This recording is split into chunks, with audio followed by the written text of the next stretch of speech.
Hello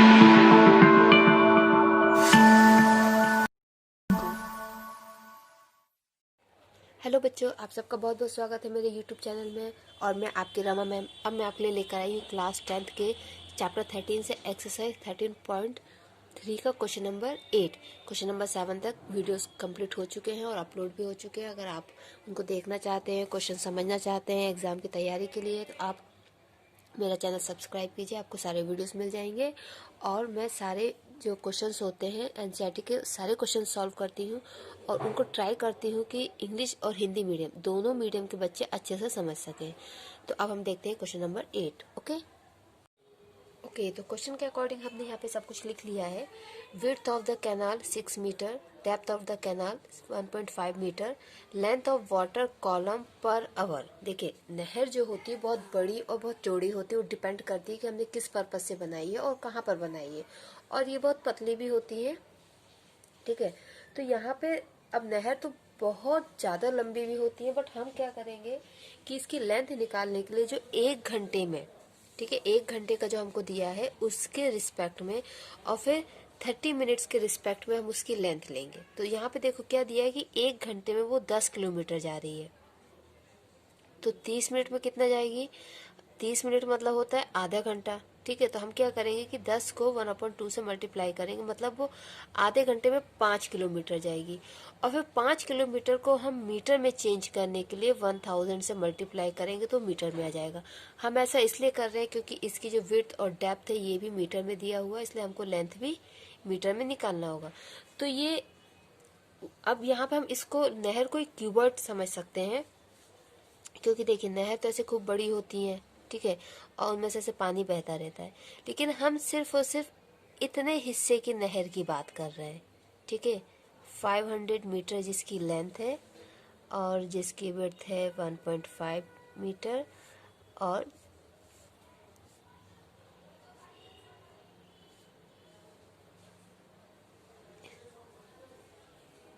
जिसकी ये लंबाई है 6 मीटर। हम उस नहर की बात कर रहे हैं, इतने हिस्से की बात कर रहे हैं। इसके पहले जो नहर में पानी है या इसके बाद, ठीक है, तो यहाँ से जो पानी आएगा, यहाँ से जो पानी निकलेगा, तो हम सब कुछ इतने हिस्से में जो पानी आएगा उसके रिस्पेक्ट में कैलकुलेट करेंगे। क्लियर? तो देखिए, अब इतने नहर में जो पानी है वही पानी खेत में जा रहा है, ठीक है। इस हिस्से में जो नहर में पानी है वही पानी खेत में जा रहा है, तो इसका जो वॉल्यूम होगा वही वॉल्यूम जो खेत में पानी जा रहा है उसके बराबर होगा, ठीक है। और खेत में जो वाटर जा रहा है, तो देखिए खेत भी तो ऐसा होता है ना, खेत ऐसा होता है, ठीक है। और ये खेत में पानी डाला गया है, ठीक है, इस नहर से पाइप कनेक्ट करके या डायरेक्ट नहर से ही इसमें ये पानी डाला गया है, ठीक है। ये खेत में पानी डाला गया है।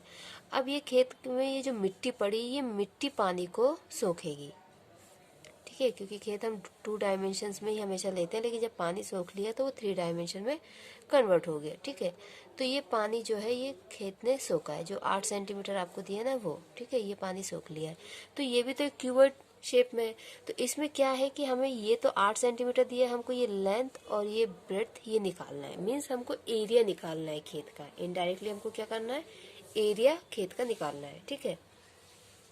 तो देखिए, पहले हम क्या करते हैं, हमने विड्थ और डेप्थ ये सब लिख लिया है, लेंथ भी हमने निकाल ली। अब हम निकालते हैं volume of water flown in 30 minute. 30 minute में कितना पानी जाएगा हम ये निकाल लेते हैं, ठीक है।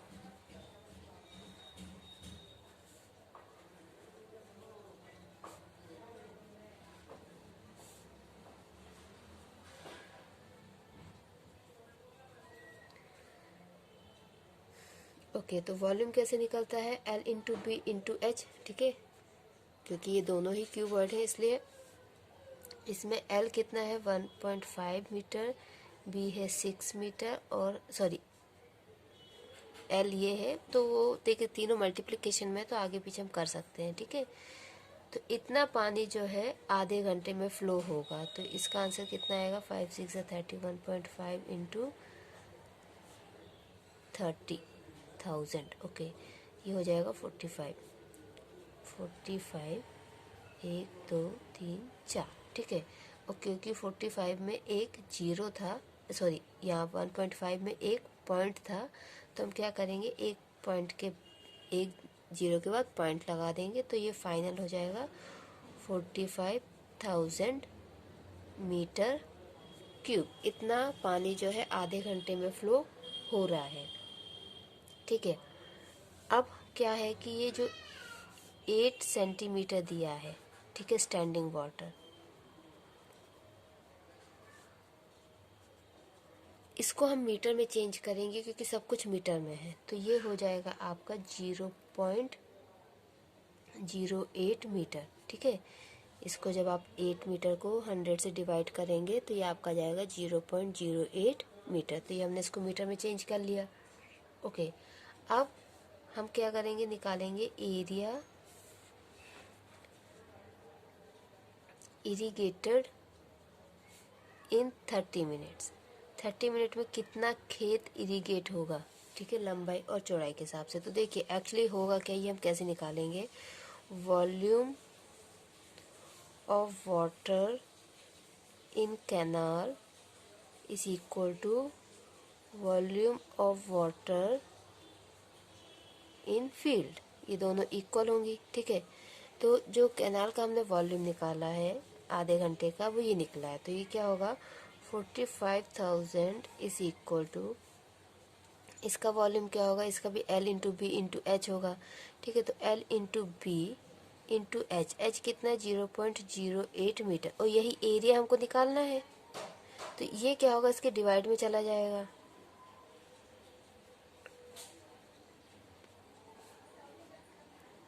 तो ये काम आप यहाँ पे डायरेक्ट भी लिख सकते थे, volume upon height is equal to L into B. इसको आप डायरेक्ट भी लिख सकते थे, और अगर आपको डायरेक्ट लिखने में प्रॉब्लम होती है या समझ में नहीं आता, इसलिए मैंने इसको आपको ऐसे भी करके बता दिया। मीन्स आप इस लाइन के बाद डायरेक्ट ये लिख सकते थे, आप इस चीज़ को स्किप कर सकते हैं, बट ये बच्चों को अच्छे से समझ में आया इसलिए मैंने लिख दिया है। ठीक है, अब इसका पॉइंट हटाने के लिए हम क्या करेंगे, ऊपर नीचे 100 से मल्टीप्लाई करेंगे। तो देखिए 100 से मल्टीप्लाई करेंगे तो यहाँ आ जाएगा 100, और यहाँ से क्या होगा, पॉइंट हट जाएगा। ठीक है, 100 से मल्टीप्लाई करेंगे तो पॉइंट हट जाएगा। ओके, अब यहाँ पे हम कटिंग करेंगे तो ये हो जाएगा 50, और फिर से कटिंग करेंगे तो ये होगा 25, और फिर यहाँ पे ये हो जाएगा 22500। ओके, तो ये आपका आ गया 22,500 इंटू 25। ओके, तो L इंटू बी, तो इसका हमें यहाँ पे मल्टीप्लिकेशन करना है। ठीक है, तो ये क्या होगा, 225 का ही हम कर लेते हैं 25 से, 5 से 25 का 5, 2 5 से 10, 10 का 12, 1 2 5 से 10, 11। ओके, देन ओके 2 5 से 10 का 0, 1 2 2 जो 4 5 एंड 2 2 जो 4। एक सेकेंड। ओके, तो इसको ऐड करेंगे तो ये आएगा 5 2 6 5, और ये 2 0। ओके, तो ये आ जाएगा 562500। ठीक है, एरिया कितना आ गया, 562500। ये हम आंसर निकाले थे किसमें, मीटर में, तो ये हो जाएगा मीटर स्क्वायर, एरिया है इसलिए मीटर स्क्वायर। ठीक है, अब अगर इसको हम 10,000 से डिवाइड कर दें, ठीक है, तो ये आपका आ जाएगा 56.25 हेक्टर्स। ठीक है, आप चाहे तो इसको यहाँ पे भी छोड़ सकते हैं और आप चाहे तो इसको आगे भी बढ़ा सकते हैं, बट इसके लिए आपको याद होना चाहिए कि कितने मीटर में कितना हेक्टर या कितने मीटर स्क्वायर में कितना हेक्टेयर होता है। अगर आपको वहाँ प्रॉब्लम है तो आप अपना आंसर यहाँ पे ही छोड़ सकते हैं। ओके बच्चों, तो ये है आपका question number 8। Now we will solve question number 9, and let's see what is our question number 9. A farmer connects a pipe of internal diameter 20 centimeter from a canal into a cylindrical tank in her field, which is 10 meter in diameter and 2 meter deep. If water flows through the pipe at the rate of 3 km per hour, in how much time will the tank be filled? अब इसमें देखिए क्या हो रहा है, वही same canal है, लेकिन अब मतलब नहर है, लेकिन सेम वही नहर नहीं, ये दूसरी कोई नहर होगी।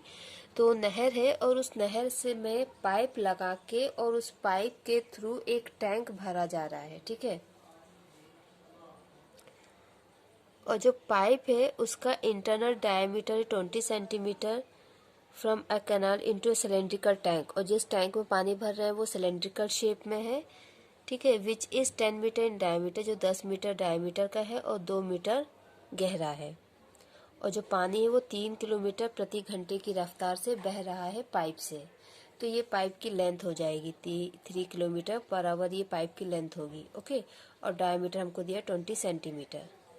क्लियर। तो देखिए यहाँ पे सेंटीमीटर में दिया है, यहाँ पे मीटर में दिया है, यहाँ पे किलोमीटर में दिया है। तो ये सारे यूनिट हमको पहले सेम करनी होंगी, एक करनी होंगी, उसके बाद हम क्वेश्चन सॉल्व करेंगे, ओके। चलिए तो अब हम क्वेश्चन सॉल्व करते हैं। पहले क्या लिखेंगे हम, पहले हम लिख लेते हैं radius of the pipe. Pipe का रेडियस हमको कितना दिया है 10 सेंटीमीटर, ओके। उसके बाद length of water column per our, मतलब 1 घंटे में कितना पानी उस पाइप के थ्रू जा रहा है हम वो निकाल रहे हैं, ठीक है। तो कितना जा रहा था उसमें दिया था 3 किलोमीटर पर आवर। तो इसको अब हम चेंज करेंगे सेंटीमीटर में। तो देखिए किलोमीटर को मीटर में चेंज करने के लिए हम 1000 से मल्टीप्लाई करते हैं, और फिर मीटर को सेंटीमीटर में चेंज करने के लिए हम 100 से मल्टीप्लाई करते हैं। तो ये आपका क्या आ जाएगा 5 जीरोस आ जाएंगे, ठीक है। कितने जीरो आएंगे 5 जीरोस, और ये कन्वर्ट हो जाएगा सेंटीमीटर में, ठीक है। अब क्योंकि जो आपका पाइप है वो भी सिलेंडर शेप में है और जिसमें पानी जा रहा है वो भी सिलेंड्रिकल टैंक है, तो दोनों का क्या है कि सिलेंडर शेप में है दोनों। इसको हम ले लेते हैं R1, ठीक है। और ये जो लेंथ है ये एक्चुअली में हो जाएगी हमारी हाइट, ठीक है। इसको आप लेंथ ले लो चाहे हाइट ले लो, क्योंकि पाइप है वो और पाइप सिलेंडर शेप में होते हैं। तो अब हम क्या करते हैं, निकालते हैं वॉल्यूम ऑफ वाटर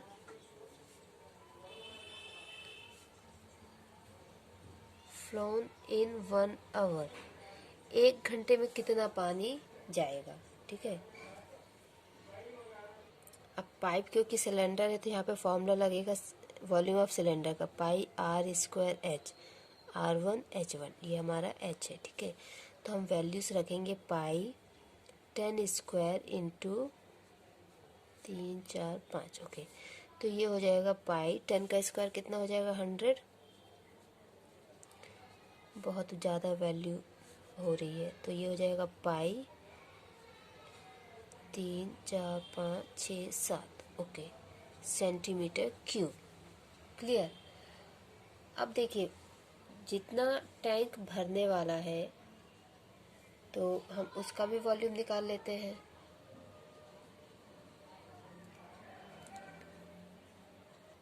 क्योंकि टैंक भी हमारा सिलेंडर फॉर्म में है तो उसका में भी क्या होगा कि वॉल्यूम का जो फॉर्मूला लगेगा वो सिलेंडर का लगेगा, ठीक है। सो वॉल्यूम ऑफ सिलेंडर, जिसको हम बोल सकते हैं टैंक टू बी फील्ड, ठीक है। तो यहाँ पे भी फॉर्मूला लगेगा पाई R स्क्वायर H, तो यहाँ पे हम R2 और H2 कर देते हैं। अब देखिए इस टैंक के रिस्पेक्ट में हमको रेडियस दिया था 5 मीटर, तो इसको हम सेंटीमीटर में चेंज करेंगे तो ये हो जाएगा 500 सेंटीमीटर, ठीक है। ये क्या हो जाएगा 500 सेंटीमीटर, और H हमको दिया था 2 मीटर, तो ये हो जाएगा 200 सेंटीमीटर, ओके। तो अब हमने ये वैल्यूज रख दी है, इसको अब हम सॉल्व करते हैं। तो पाई और ये होगा 5 5 25, और ये 4 जीरो इंटू 200, तो ये हो जाएगा पाई, और ये हो जाएगा 25 इंटू 2 50, ये हो गया 50, ठीक है। और ये 4 जीरो 1 2 3 4 और 2 ये, ठीक है, ये कंप्लीट हो गया। तो ये हो गया आपका सेंटीमीटर क्यूब। अब टाइम इक्वल टू क्या हो जाएगा, टाइम इक्वल टू होगा volume of tank upon volume of water flow, ठीक है। आप चाहते तो एक काम ये कर सकते थे कि जो हमने ऊपर वॉल्यूम्स पूरा सॉल्व किया ना, उसको आप चाहते तो सॉल्व नहीं भी करते और डायरेक्ट यहाँ पे लिखते, तो आपको क्या होता है ना, कटिंग में प्रॉब्लम नहीं आती, थोड़ा इजी हो जाता है। ठीक है, तो अब हम यहाँ लिखेंगे पाई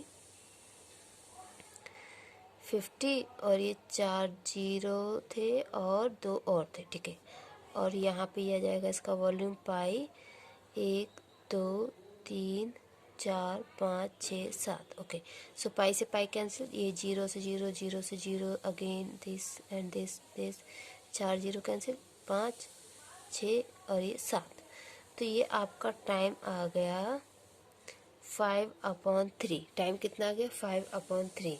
ठीक है, तो 5/3 को अगर हम डिवाइड करें, ठीक है, 5 को आप डिवाइड करो 3 से, 3 1 3 और ये आ गया 2। तो इसको हम कैसे लिख सकते हैं? ये मिक्स्ड फ्रैक्शन में आएगा 1 2/3।